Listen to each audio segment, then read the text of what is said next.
नबी पाक अलैहिस्सलाम ने भी लोगों को जब रास्ता दिखाया है तो रब करीम का रास्ता दिखाया है, अल्लाह का रास्ता दिखाया, अल्लाह करीम का रास्ता दिखाया, लोगों रब की तरफ तवज्जो कराई।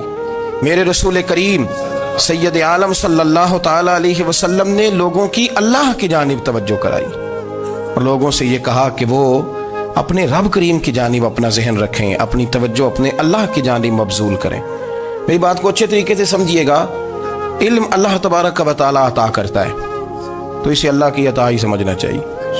कुछ लोगों के पास इल्म होता है पर इल्म नाफे नहीं होता, वो टामक टोंजा मारते रहते हैं सारी जिंदगी। इल्म को अल्लाह की अता समझें, अपनी अकल पर अपने शऊर पर ज्यादा भरोसा ना समझें, नजर अल्लाह पे रखें। हजरत मौला अली शेर खुदा करमल्लाहु ताला वजहुल करीम से किसी ने पूछा था बड़ा आलिम कौन होता है। हमारे यहाँ तो अब वो वाले आलिम पाए जाते हैं ना, इल्ला माशाल्लाह, जो मिंबर पे बैठते हैं तो दावे ही दावे, मिंबर पे बैठते हैं तो दावे ही दावे, इस तरह के आलिम हमारे यहाँ पाए जाते हैं। वो हर बात में दावा करते हैं, मैं ये कर दूंगा, मैं वो कर दूंगा। ये मिजाज उलमा का नहीं। हजरत अली अल मुर्तज़ा से किसी ने पूछा बड़ा आलिम कौन होता है, फरमाया बड़ा आलिम वो होता है कि जिसे मसले का पता ना हो तो वो कह दे मुझे नहीं पता, मैं पता करके बताऊंगा, गलत बात बयान न करे। इमाम मालिक से किसी ने कोई मसला पूछा तो आप फरमाने लगे मुझे इस सवाल का जवाब नहीं आता, हमारे बुजुर्ग समझाते क्या है।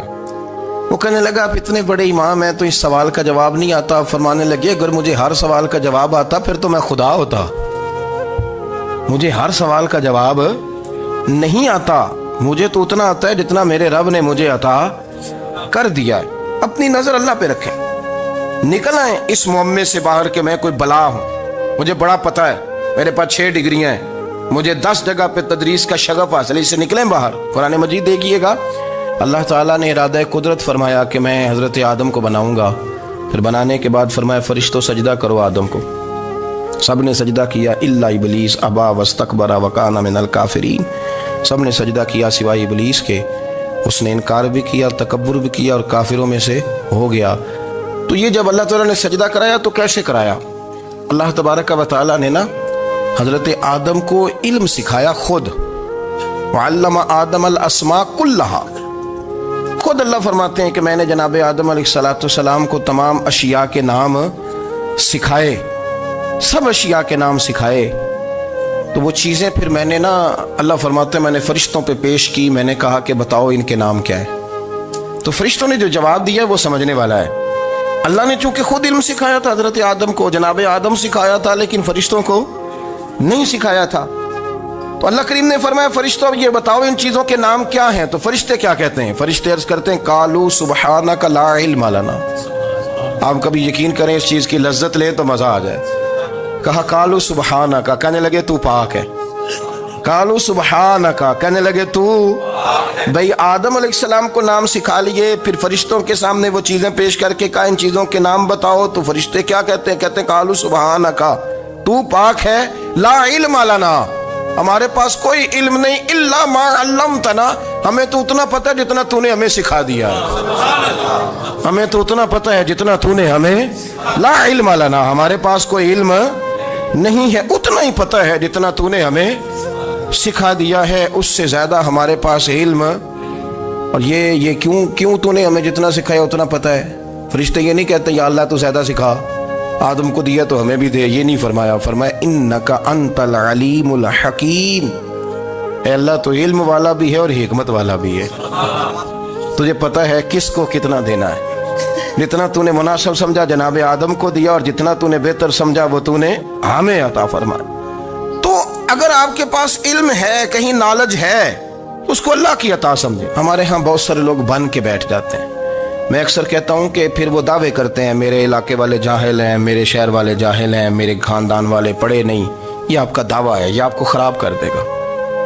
हमने बहुत सारे ऐसे लोग देखे जो बहुत बड़े आलिम थे, लेकिन अल्लाह जब लेने पे आया तो अक्ल ही ले गया, शऊर ही चला गया, हाफिज़े ख़त्म हो गए।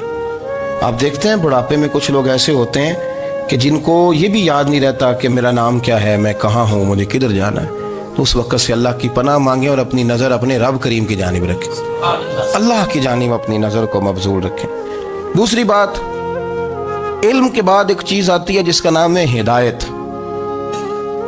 जिसका नाम है तकवा, जिसका नाम है परहेजगारी, जिसका नाम है अमल, इबादत, रियाजत, ये भी उसी वक्त ही नसीब होती है जब मेरा रब करीम नसीब फरमा देता है। हमने ना नेकी का अपना अपना स्टेटस बना लिया है, अपना अपना मेयार बना लिया है। कुछ लोग कहते हैं कि जनाब मस्जिद में सीमेंट का तोड़ा देने से बेहतर है किसी गरीब को आटे का थैला दे दो।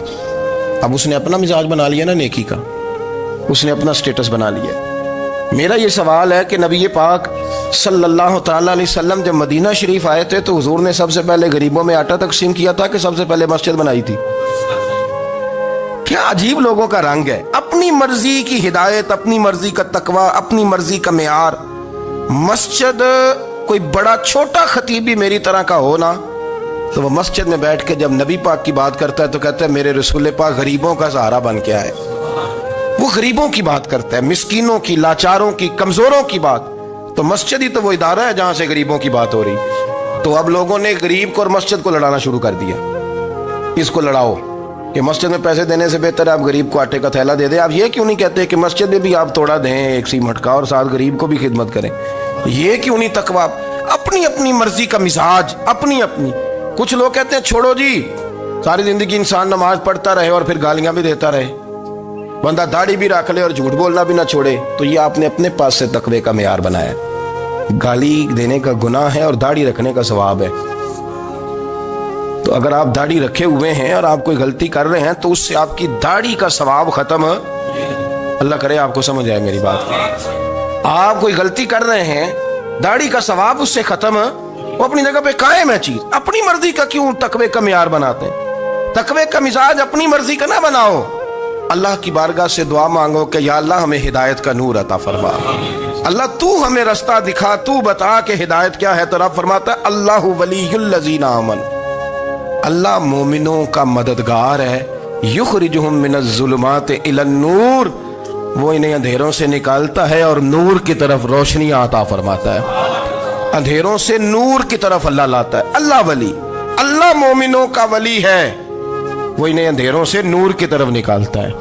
हिदायत हमेशा अल्लाह की तरफ से समझे। जब वो नमाज की तौफीक देता है तो अपने फजल से देता है, जब वो जिक्र की तौफीक देता है तो अपने फजल से। हम समझते हो जी फलाना नहीं पढ़ रहा, बड़ा बेवकूफ है, फलाना नहीं पढ़ रहा, तो तू क्या अपनी अकल के जोर पे पढ़ रहा है?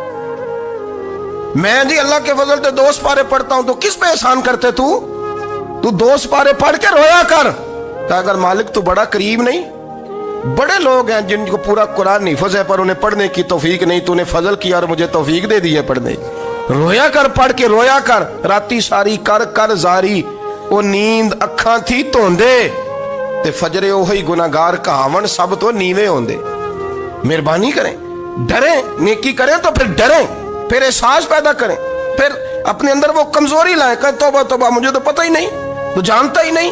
हजरत सैयदना इमाम आजम अबू हनीफा रहमतुल्लाह ताला अलैह के साथ एक शख्स कहता मैंने नमाज पढ़ी, तो इशा की नमाज थी। ये जो लोग बड़े होते हैं ना, जिनके प्यार करने वाले बड़े होते हैं, उनके गिर्द खौफ भी बड़ा ही होता है, उन्हें बड़ा डर लगता है, बड़ी बाज़-ओ-क़ात आज़माइश होती है उनकी। इशा की नमाज कहते पढ़ी तो इमाम साहब ने ना इशा की नमाज में तिलावत की आयतें फमन यअमल मिस्काल ज़र्रतिन खैरन यरा वमन यअमल मिस्काल ज़र्रतिन शर्रन यरा। फरमाया जो जर्रा बराबर खैर करेगा वो भी क़यामत में देखेगा, और जो जर्रा बराबर शर करेगा वो भी क़यामत में उस शर को देखेगा, उसके सामने आएगा। तो वो शख्स कहता है कि सारे लोग नमाज पढ़ के चले गए, तो इमाम साहब रहमतुल्लाह अलैह ने अपनी दाढ़ी पकड़ी, रो रहे हैं। कहते हैं वो जर्रा बराबर नेकी का बदला देने वाले, वो जर्रा बराबर शर पे सजा देने वाले मेरी सफ़ेद दाढ़ी को देख।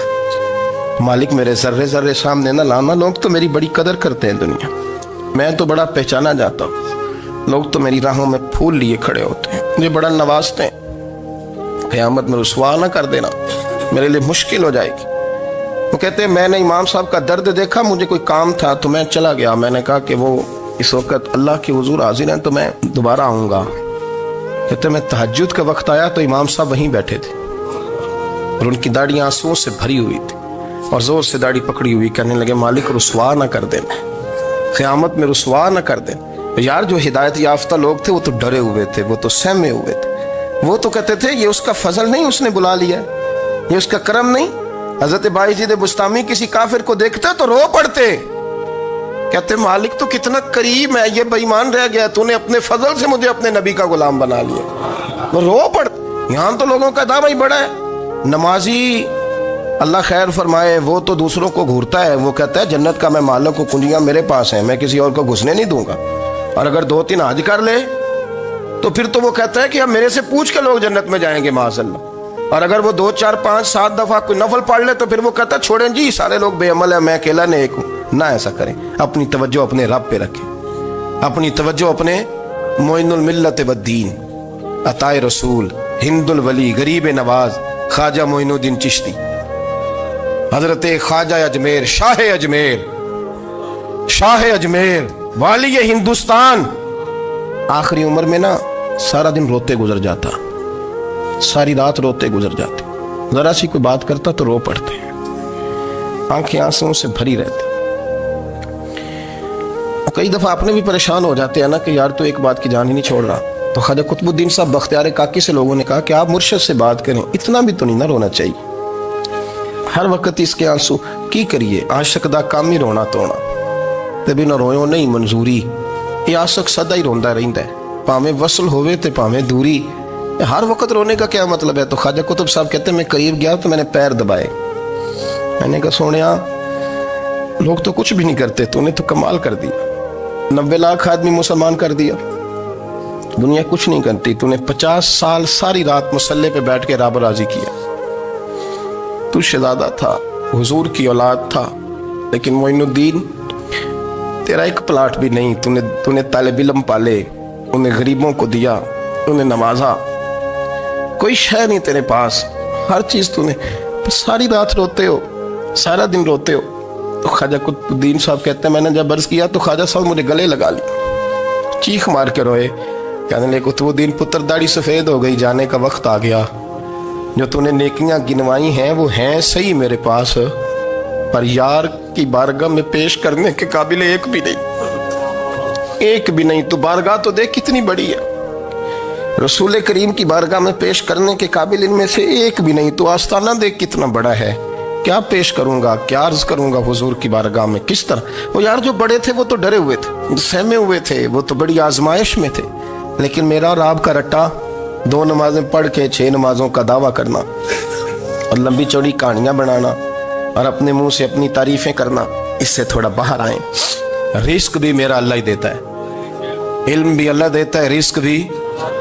बड़े बड़े फकीरों को मालदार होते देखा, बड़े बड़े मालदारों को फकीर होते देखा, बड़े बड़े। मेरा एक बड़ा सखी किस्म का सज्जन है, बड़ा प्यारा है, मैं उसे सखी मानता हूं। मैंने अपनी परेशानियों के दिनों में भी उस शख्स को सखी देखा। एक दिन रात को मुझे टेलीफोन करके कहने लगा किधर हो, मैंने कहा मैं घर हूँ। नहीं अक्सर सफर में होते हो ना, मैंने कहा तबीयत कैसी है, ठीक है, बस हाल चाल पूछना था। मैंने समझा, मैंने कहा यार ये कोई मसला है, वरना रात के 2 बजे कोई हाल पूछने को फोन तो नहीं ना करता, कोई मतलब ऐसा तो मसला नहीं ना। तो मैंने बैक कॉल की, मैंने कहा यार मेरी बात सुनो, मसला क्या। कि नहीं कुछ नहीं दिल कर रहा था। मैं कहा मेरी गल सुन, रहे असी 4-5 साल कट्ठे, मैं तेन जानना, असल बात कर। कहने लगा मकान भी बड़ा है, सारा कुछ ठीक है, पर वो बड़ा ही बेनियाज है, कुछ हालात इस किस्म के आ गए हैं कि लोगों को बताऊं भी तो लोग मानने को तैयार नहीं, ज्यादा नहीं, मुझे ना थोड़े से पैसों की ज़रूरत है, को 15-20 हज़ार अगर मिल जाए मेरी ज़रूरत। आप यकीन करें मैं रोता रहा सारी रात। मैंने कहा मेहरबाना तेरा किस तरह करांगे, इससे लेके ज़माना इस्तेमाल करता था, पर बेपरवाही वेख ना सज्जड़ दी, जिथे किसे दी पेश ना जावे, उन्हें ताजा वाले दर दर रोले ते मंगते तख्त बिठावे। सजना किसी नूं कारा मिल दई, कोई काबे खाली आवे, वल्लाहु खैरुर राज़िकीन। वो कहते तू दाएं बाएं ना जा, रिस्क तो तुझे मैं दूंगा, मैं हूं बेहतर रिस्क देने वाला। बड़े बड़े बादशाह, बड़े बड़े शहनशाह, बड़े बड़े लोग, हाथों में कासे, फकीरियां। उम्मे रबिया क्या करती थी, बड़ी नेक और साले खातून थी। वो कहती हैं कि मैं ना बड़े अमीर आदमी की बीवी थी, अपने शौहर के साथ छत पे बैठी थी तो नीचे फकीर मांगने वाला आया, उसने बड़े दर्द से सदा की, तो मैंने अपने शौहर से कहा कुछ दे दे। कहा दफा कर, इन लोगों ने धंधा बनाया हुआ है, कहती मैं मेके से भी बड़ा माल लेके आई थी, मेरे माँ बाप बड़े अमीर थे, तो मैंने ना चोरी अपने खामद से नज़र बचा के बाथरूम जाने के बहाने गई और नीचे जाके 5 दिनार मैंने उस फ़कीर की हथेली पे रखे। कहते उसने 5 दिनार देखे, फिर मेरी तरफ देखा तो मैंने उसकी आंखों में आंसू चमकते देखे। कहने लगे बीबी रब तेरा भला करे, मैं 3 दिनों का भूखा हूँ। कि वो चला गया। मैं घर आ गई, जब बाहर आई तो मेरा शौहर कहने लगा तू इतनी अब इतनी तू तेज हो गई है और तू इतनी खुद मुख्तार हो गया, मेरे बगैर पूछे माल खर्च करेगी, जा तुझे 3 तलाकें। कहती मैं बालदार और वजादार बाप की बेटी थी, तलाक लेके घर आई तो मेरा बाप टूट गया, चारपाई पे चला गया। ओहो ये क्या बन गया। कहती बड़ी तकलीफ रही। 1-2 साल के बाद मेरे अब्बा ने मेरी शादी कर दी। अब जिस शौहर के पास गई वो बड़ा नेक था, परहेजगार था, अल्लाह ने बेहतरीन सिला दिया। कितनी छत पे बैठी थी, दरवाजे पे फकीर आया, मैंने शौहर से कहा कुछ दे दूं। कहने लगा 5 ना देना, 15 देना, 20 देना, मैं फकीर हूँ, मैंने फक्र से दौलत देखी है, इसे खाली ना लौटाना। कहती है कि मैं नीचे गई और जब मैंने उसकी तरफ दिनार बढ़ाए तो मेरी चीख निकली, पैसे फेंके, मैं बेहोश होके गिरी। मेरा शौहर ने आके उठाया, अंदर ले गया, पानी मुंह पे छिड़का। कहने लगा तुझे क्या हुआ। कहने लगी ये जो मांगने आया ये मेरा पहला शौहर था, वही था जो कहता था कि तू 5 दिनार दे आई है, जा तुझे 3 तलाकें। पढ़ो ना हदीस पाक। मेरे नबी पाक अलैहिस्सलाम ने फरमाया एक बंदा गंजा था, गंजा, कोई तरतीब आगे पीछे हो जाए तो मफहूम के लिहाज से, लेकिन मैं मफहूम उसका वाज़े करता हूँ। एक गंजा था, कोई शय नहीं थी, सर पे बाल भी नहीं थे, रोया करता था। अल्लाह ताला ने फरिश्ते को भेजा, तुझे क्या चाहिए। तो कहने लगा बाल आ जाए और थोड़ा माल आ जाए। फरिश्ते ने हाथ फेरा तो बाल भी आ गए, तो बकरियां भी आ गईं, लाइनें लग गईं, माल ही माल हो गया। दूसरे के पास गया, वो कोड़ा था, उसको जाके कहा क्या चाहिए। कहने लगा शिफा हो जाए और कुछ अल्लाह ताला आसानी कर दे। शिफा भी हो गई, गायें भी दे दी, भैंसें भी दे दी, माल ही माल हो गया। फिर एक के पास गया, वो अंधा था, तुझे क्या चाहिए। उसने कहा आंखें मिलने और कुछ साथ अल्लाह माल दे दे। ऊंट ही ऊंट हो गए। जब बड़ा नवाज दिया तो फिर मालिक ने इम्तिहान लेने का इरादा किया। यारी तेरी सोना है पर आजमाइशां भी तेरियां अग, आजमाइशां तेरियां, सही कह रहा हूँ, आजमाइशां तेरियां, यारी तेरी सोना है पर आजमाइशां तेरियां, ये सोना परखिया जामदा ही पहलो ना लगा दे लग। अल्लाह ने फरमाया आजमाइश करो। सबसे पहले गंजे के पास आए, उसे कहा अल्लाह के रास्ते में कुछ दे। कहने लगा मेरे खर्चे ही बड़े, देखो तो सही कितनी मुश्किल में वक्त गुजारता हूँ, हाल ही कोई नहीं। तो उसने कहा मैंने तो सुना है तू गंजा और भूखा नंगा था। कहने लगा मैं तो जल्दी पुश्ती रही से आजम हूँ, तो ये किस पागल ने कहा है, भाग जा। उसने कहा अच्छा जैसे तू था वैसे ही हो जाए। खेत खलियान उजड़ गए, फिर से गंजा हो गया।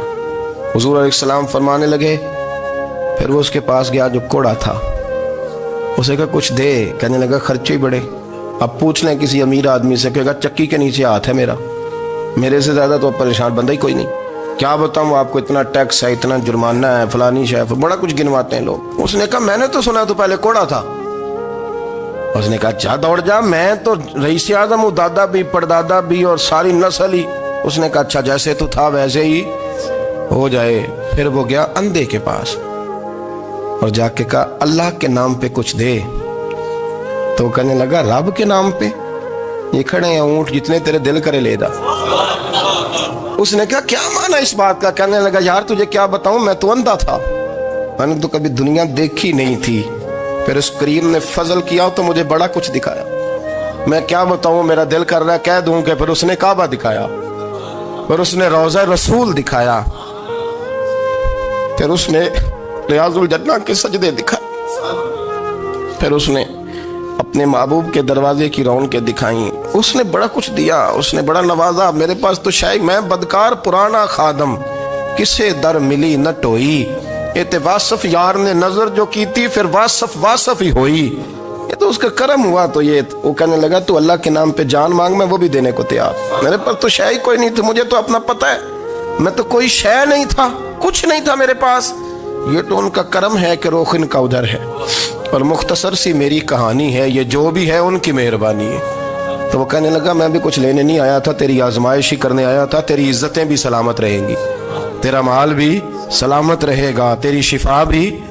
अपनी जिंदगी में कभी भी अल्लाह की बारगाह से तवज्जो इधर उधर ना करें, छोड़े लोग क्या कर रहे हैं। दुनिया क्या कह रही, कभी भी अपनी तवज्जो दाएं। हमारा ये मसला बन गया कि हमारी सियासत है, हमारी दुनियादारी है, हम बंदों को राजी करना चाहते हैं। हम देखते हैं कौन किस तरह, और आप यकीन करें आप थक जाएंगे, बंदे राजी नहीं होंगे, वो नहीं राजी होते। आप इनको मना के लाएंगे तो इधर वाले निकल जाएंगे, इधर को मनाएंगे तो इधर वाले निकल जाएंगे।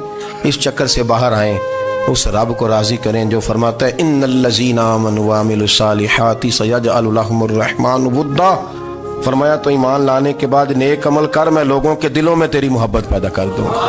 रहमान लोगों के दिलों में मोहब्बत डाल देगा, अल्लाह लोगों के दिलों में। अपनी नजर हमेशा अपने रब पे रखें। इतनी लंबी चौड़ी दुनियादारों से उम्मीदें ना वाबस्ता करें। मैंने देखा है लोग का सालेसी करते हैं, कभी उसके दरवाजे पे कभी उसके दरवाजे पे। इन चक्करों से बाहर आएं और अपने रब की बारगाह की तरफ तवज्जो करें। इस्तिगफार शौक से पढ़ा करें, और अकेले में ना, अकेले में। हज़रत रईसुल मुतकल्लिमीन मौलाना नकी अली खान साहब रहमतुल्लाह ने लिखा है कि फ़िरौन 500 साल हुकूमत कर गया। यहाँ तो 5 साल की हुकूमत की पैर लड़खड़ाते हैं, 500 साल। फरमाते असल वजह यह थी कि दुनिया जब सो जाती थी ना तो ऊपर चादर लेके तो मुसल्ले पे बैठ जाता था और हाथ बांध के कहता था रब तू ही है, मेरा पर्दा ना खोलना, मालिक तू ही है, करम नवाजी करना, मेरी पकड़ ना करना। वो बेईमान हो के अगर 500 साल हाथ बांधे तो गुजारा कर लेता है, तू तो ईमानदार है। पर मसला ये है कि तू रात को बुक्कल मार के हाथ नहीं ना बांधता, तो मिन्नत नहीं करता, तो इस्तिगफार नहीं करता। तौबा करें तो बचे रहें। वो इतनी लंबी हुकूमत कर गया चूंकि रात को कहता था मालिक रब तू ही है, लेकिन मेहरबानी फरमा, मेरी पकड़ ना फरमाया तो अल्लाह ने तो उसको मोहलत दे दी।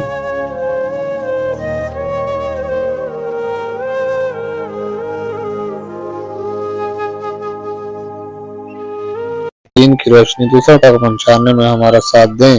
सब्सक्राइब करें, बेल आइकन दबाएं ताकि आपको हमारी